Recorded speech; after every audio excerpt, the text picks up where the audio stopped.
This early in the morning on a Wednesday, not much traffic here even at one of the world's busiest airports. I did not make it to Guadalajara. Back in Chicago, we didn't leave for a little over an hour and a half. So I missed my flight to Guadalajara. Finally, I made it. Guadalajara, time for bed. Ugh.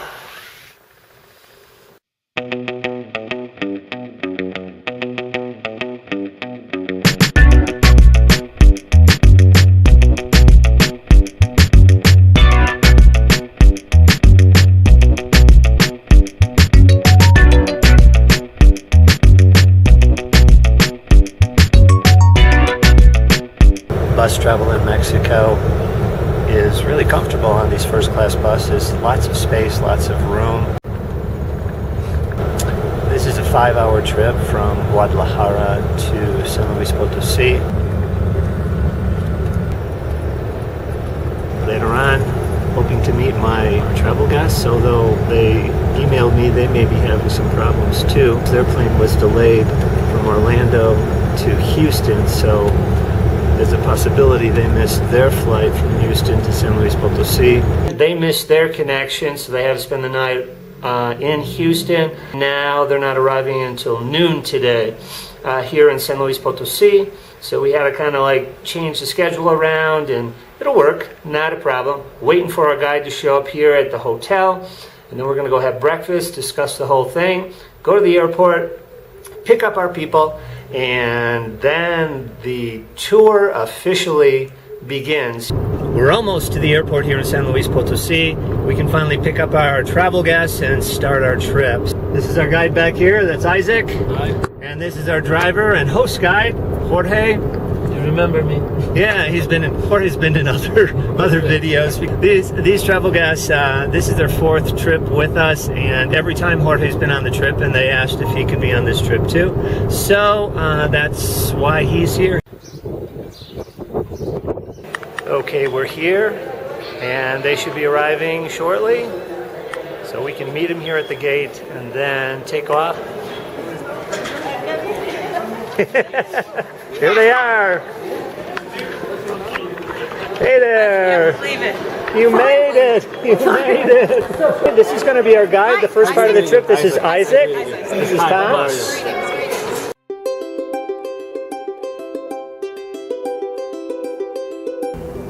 And our tour begins by visiting some of the chapels. This is actually a chapel. This is not a church or cathedral. There are many chapels, churches, and a big cathedral here in San Luis Potosí. The thing is that Franciscans used the facades as a map, because when they would try to gather the Indians or the natives, the natives would not go into the temple because they were accustomed to be spectators of the ceremonies outside the temples.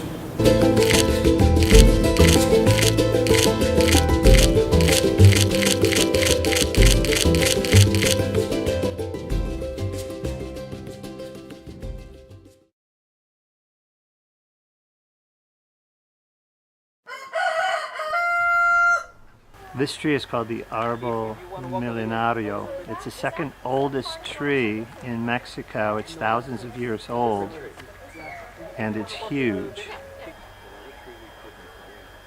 From the tree on the bottom, you can see all the shallow roots. This is in a small little town called Conca, which is in the Sierra Gorda in the state of Queretaro.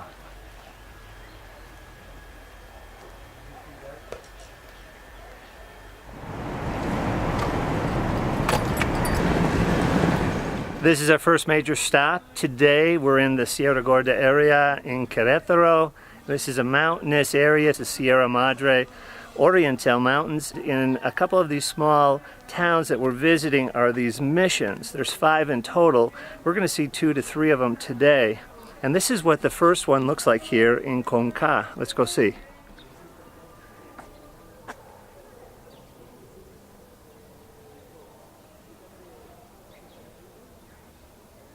Right now, our local guide is talking to our folks that we have here from Florida and explaining the history, what took place for this to be built with the Franciscans. And I don't know the whole story because I'm not over there listening. I'm talking to you guys right now.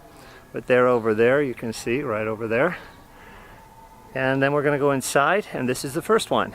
Then we're going to head down to a town called Jalpan, and we're going to see a really nice mission church there as well. Well, we drove just a short period of time to a town called Jalpan, which is one of the bigger towns, if not the biggest town in the Sierra Gorda area. And this is probably maybe the biggest mission church. And these were outposts, actually, where these churches are were outposts for the Spanish. The Spanish thought, okay, we're going to win them over by actually winning them over religiously. Obviously, they were able to convert them, and now Mexico is predominantly Catholic. But it's a really cool looking church. It's really too bad you're not going to get to see it because it's on that side of the camera. No, I'm kidding, I'm kidding. Here it is.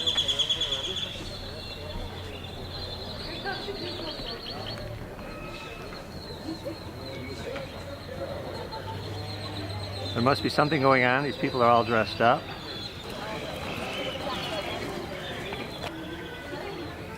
And this is our clients over here and our guide who's explaining the history. We just had the ceremony evidently inside for a 15th birthday party. This young woman right here. So now the photographer that they've hired is going to be taking group shots.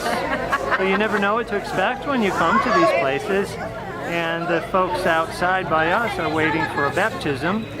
And so they're just bringing them in and putting them out. And you can see this, where's the little boy? Oh, he's right there with his father. Emiliano, I found out is his name. You can see him, he's walking over there.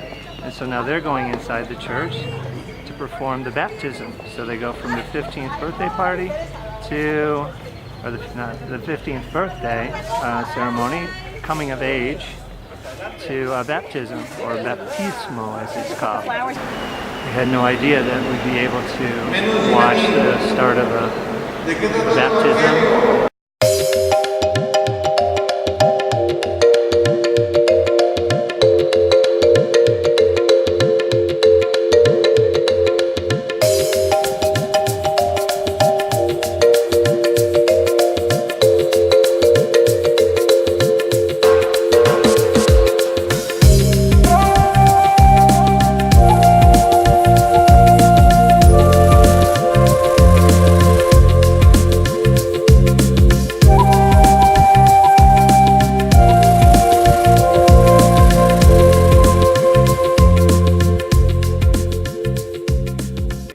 Drive this morning through the Sierra Gorda mountains, and it was just like this, and then it got really foggy and we were in the clouds, and that was really great. But we've just arrived at Sir Edward James, which is a surrealistic gardens. It's you just got to see this to know what I'm talking about. There's this guy, he's a British guy. His name is well, Sir Edward James, and he initially came over in the late 40s to Mexico, and he wanted to grow orchids, and so he planted lots and lots of orchids, and they were going good until there was a frost and they all died. So somehow he got this strange, weird idea that he was going to build orchids out of cement because then they would last forever. Well, things got out of hand. He ended up buying all this property in the jungle, and in the early 1950s, after he secured the property, he started building this really, really eclectic, strange, exotic place in the jungle, all in cement. It's all cement. We're just surrounded by jungle. If you come here, the rocks are pretty slick because of the humidity and the moisture in the air. They do have some guardrails, but Sometimes they don't, and I don't think this would ever fly in the U.S. with the security, but here in Mexico, anything goes. You have to take care of yourself. And so if you come, really watch what you're doing as you're walking. Well, I was just informed by one of the officials here that I could not use my external microphone. I had to take it off this camera, and also I had a little flexible tripod thing that I could hang on to make the camera go further away, and I had to take that off too. That's not allowed here, so now I just have to hand hold this camera at arm's length, but it still works. Hey, you got to go by the rules. Oh, so you're saying goodbye, huh?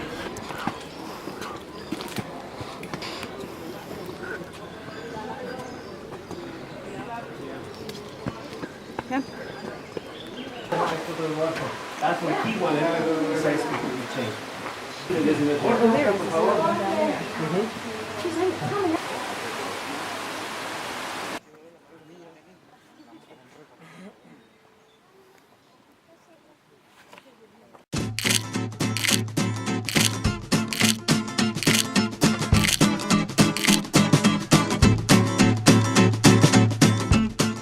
2 hours east of the city of San Luis Potosi is this really beautiful place called Tomosopo.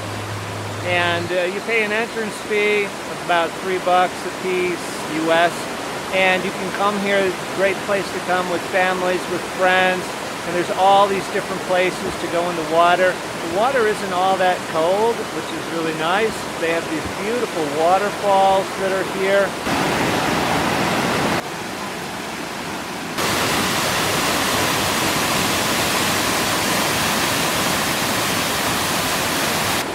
And they're all over the place.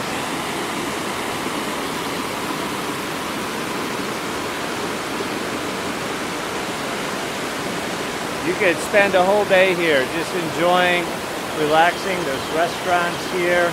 And the water is so clear.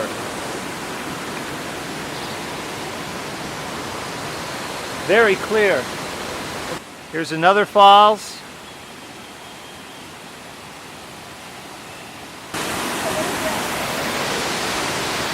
Definitely a place to check out if you're in San Luis Potosi or east of there in what's called the Huasteca Potosina area. Really nice place to come.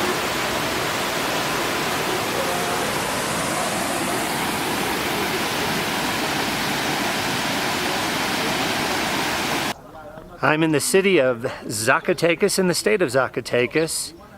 Which is up at about an altitude of about 8,000 or so feet, so it's pretty high. This is a mining area. There are many, many mines mining silver, copper, gold, most of them owned by Canadian companies. Don't know why, but that's how it works. This is a hill that we're on right now. It's really a tall hill. It's called La Bufa, and there are some historical monuments here. And this is also obviously a good place to take in the whole view of the city of Zacatecas. It's early morning. My guide is back behind me with our clients. Let's see, where are they? There they are. And he's given them a little more history of the city, of this hill, what took place here. The day is early and it's going to be great.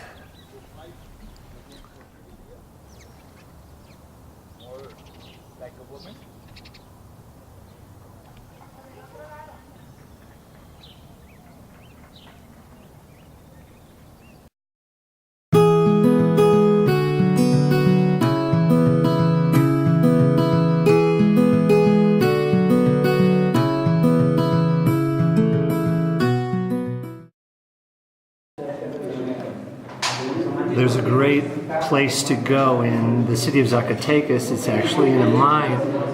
This is an old mine called the Mine of Eden, or Mina de Eden. You take a train to get into it, and we're just going to start this tour with our guide and our travel guests. It's pretty cool, and it's kind of dark.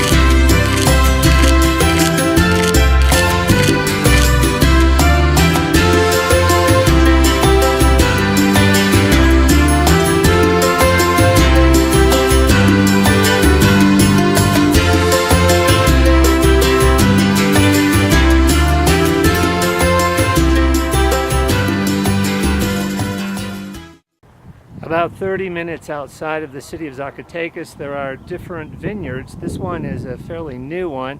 Started, I think, around 2010. It's already won some major awards internationally, and it's called Tierra Adentro. They have white and red wines here. We're touring the fields right now, and of course, we're going to do some wine tasting a little bit later.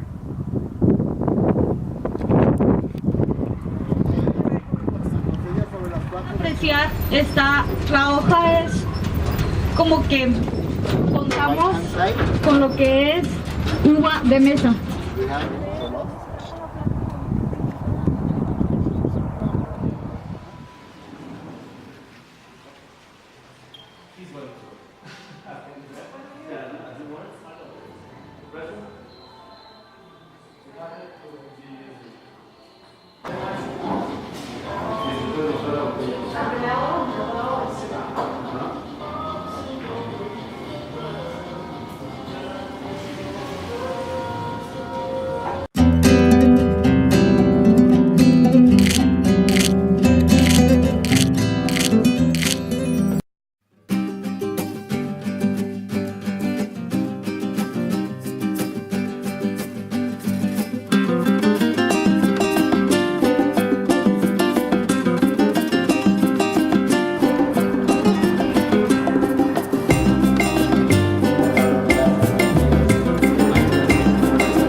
Puros hombres y muchos del estado de Jalisco, poetas, pintores, empresarios, generales, gobernantes.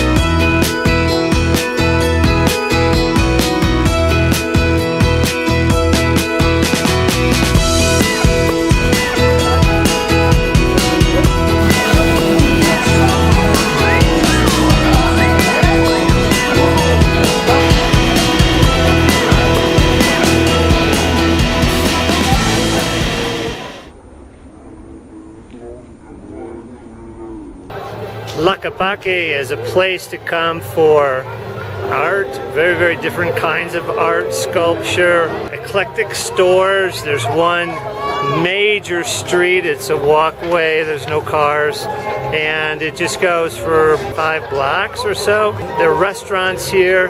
The largest cantina in Mexico is here. This is a place to be. It's very nice. It's a little bit touristy, but still, I think it's a nice place to come.